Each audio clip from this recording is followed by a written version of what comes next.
আসসালামু আলাইকুম সুপ্রিয় দর্শক, ইতিমধ্যে পবিত্র রমজান মাসের তারিখ ঘোষণা করেছে মধ্যপ্রাচ্যের দেশ সৌদি আরব। হিজরি ক্যালেন্ডার অনুযায়ী শাবানের পরেই আসে রমজান মাস। সেই হিসেবে আর কয়েকদিন বাকি আছে রমজানের। এরই মাঝে 2025 সালের সম্ভবত রমজান ও ঈদ উল ফিতরের তারিখ ঘোষণা করেছেন মধ্যপ্রাচ্যের দেশ সংযুক্ত আরব আমিরাত। এই বিষয়ে আরও বিস্তারিত জানতে হলে ভিডিওটি প্রথম থেকে শেষ পর্যন্ত দেখতে থাকুন। আর সবার আগে সর্বপ্রথম খবর জানতে আমাদের চ্যানেলটিকে সাবস্ক্রাইব করে রাখুন। এবার জেনে নিন এক নজরে। বিশ্বের বেশিরভাগ দেশে রমজানের শুরু নির্ধারণ করা হয় খালি চোখে বা চাঁদ দেখা বা আধুনিক যন্ত্রপাতি ব্যবহার করে।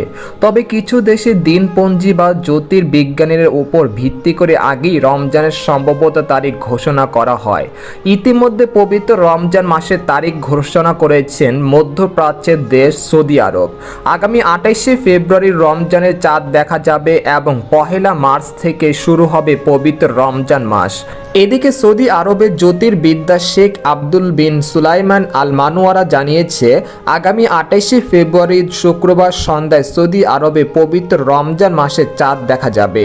দেশটিতে আগামী মার্চ মাসের 1 তারিখ শনিবার শুরু হতে যাচ্ছে পবিত্র রমজান মাস। সাধারণত মধ্যপ্রাচ্যের দেশগুলোতে একদিন পর বাংলাদেশ সহ দক্ষিণ এশিয়ার বেশিরভাগ দেশে রমজান মাস শুরু হয়। সেই হিসেবে এবছর 2রা মার্চ রবিবার প্রথম রোজা পালন করবেন বাংলাদেশের মুসলিমরা।